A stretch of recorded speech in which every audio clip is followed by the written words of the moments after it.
भाई देखो गाइस, छुट्टियों में मजे कर रहे थे, अब एग्जाम आ गया और बैठे हैं यहाँ पे। और इसको देखो, ये तो एक छोटे इसको तो आ रहा है और इसकी हालत देखो आप इसकी। इधर आओ गाइस, ये देखो गाइस, 2 की टेबल लिख के यहाँ पे 3 के आधी छोड़ दी, डायरेक्ट गिनती लिख रहा है इसको।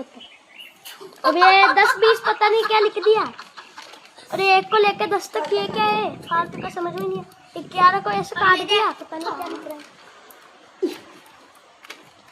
अभी तो 20 तक की गिनती लिखी। निक्की को देख क्या अच्छी रेटिंग।